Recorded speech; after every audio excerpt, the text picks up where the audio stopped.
and connected with a homie of mine back home. He brought up, and he's not even a follower of Christ per se, but he was like, yo, like, you have this gift, you know, and you're really good at it, but you don't want to use it. Why don't you want to use it?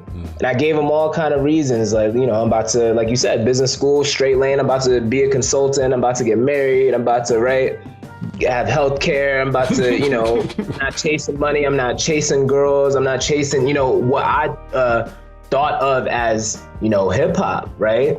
I was like, well, that's not me. I don't rap like them. I don't want to rap like them, you know? And he was just like, those are all good reasons to like do it anyway, you know? And he really helped to remove a lot of the stereotypes and stigmas that I had placed not only on the craft, but on myself.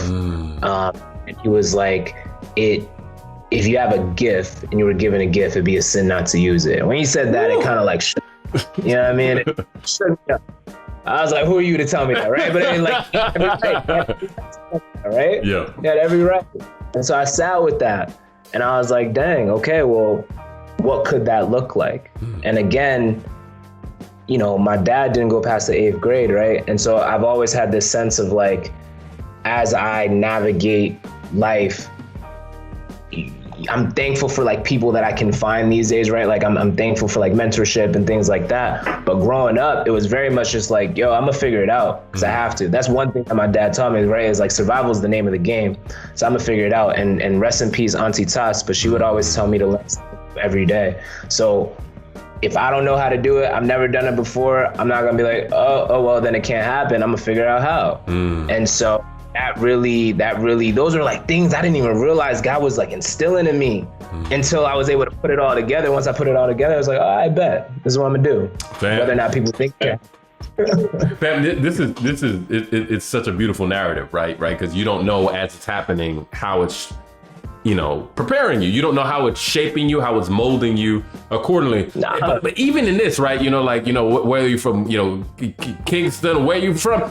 No matter what it's like, it's a beautiful thing, right? You know, coming from family immigrants, for me, right? It's like, all right, we want you to survive. Both of them were entrepreneurs on my end, but it's just like, well, we like, well, you know, once you do what you need to do, you're gifted, but also I want you to survive. Like, and music is, right? And so, how is your faith?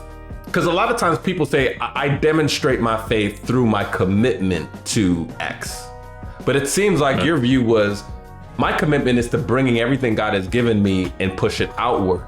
Like, what was that walk with God to say, all right, God, I'm doing music and it's not me not lacking faith to go all in with this, as opposed to saying I'm doing music, but I'm still going to maintain my career.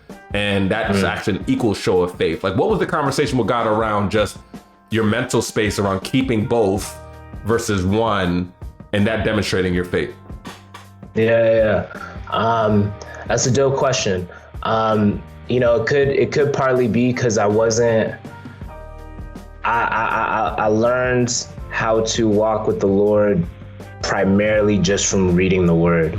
Like when I was saved, I was literally in the middle of a party and that's all we gotta say about it. But like, I like went back to my room and I was looking at this book called the Holy Bible and I was just going through and, you know, kind of throwing my finger on some verses like, oh snap, I'm condemned, I'm going to hell, whatever. But like what was really happening in my spirit was being able to understand who God is and what he actually wants for his people. After I committed my life to him, after I already said, you know, I believe that you came, you died and you resurrected for my sins to reunite me with you, to reunite you with me so we can have a relationship and I could be used for your kingdom. Like after I said that, but I didn't know what that meant. And so as I'm reading about, you know, who this Holy Spirit is, what that actually means. Oh, this is why I feel bad when I do this thing and why like I feel this all of a sudden urge to not partake in certain things that I was very much partaking in prior,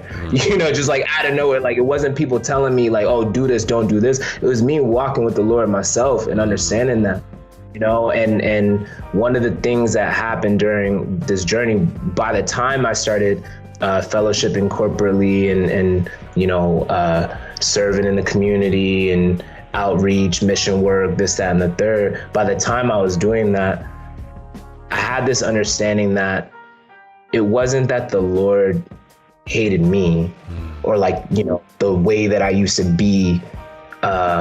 It was the things that were going literally against his kingdom, but me, the child that he made, like he loves me. He's always loved me. He been loved me. That's why he kept me up to this point. That time where I almost went to jail when I was 7 for shoplifting, like he spared my life then too. You know what I mean? Like even though I didn't know what he was doing, that could have gone crazy left, right? And so like all these different things, like you start to piece together and it's like, okay, well, if I'm beautifully and wonderfully made, then there's certain things that he gave me that like were just instruments.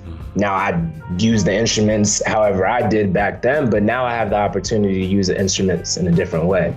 So by the time I started fellowshipping with hip hop and like rapping, like I had just put that to the side just entirely, like indefinitely in my mind, just because a lot of the stuff that was just so close to it for me. But as far as like being creative, I was still, you know, creating and doing things, you know, I was doing plays, you know, still drawing here and there, whatever.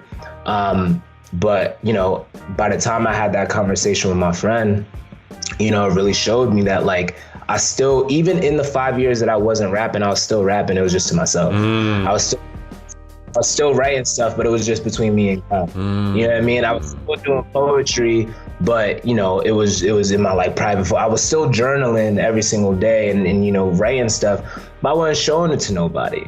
You know what I mean? And so by the time it was like, yo, like, but this right here, like you could also be giving. It was like, all right, well then, if I'm gonna live holistically as myself, then that's what I'm called to do. And it hit different in that conversation because again, like there was 5 years, I needed that 5 years to not do it because by the time I revisited it, I was able to revisit it not feeling like the kid with the braids going over here doing X, Y, and Z. Like I felt like a completely different person, you know what I mean? Just from the new experiences that I had going to, you know, Providencia, Colombia, and like, you know, serving as like a guest pastor at a church, you know, for a mission trip, you know what I mean? Like helping to, you know, really dig deep in the community and not just abroad, but like in New York where I was living too, you know? So it was like, I had those different experiences where it was like, I was very comfortable with myself already. And so just adding that extra element, it was like, I like time to just bring that forth too. You know what I mean? Yeah, this is so dope, bro. You know, and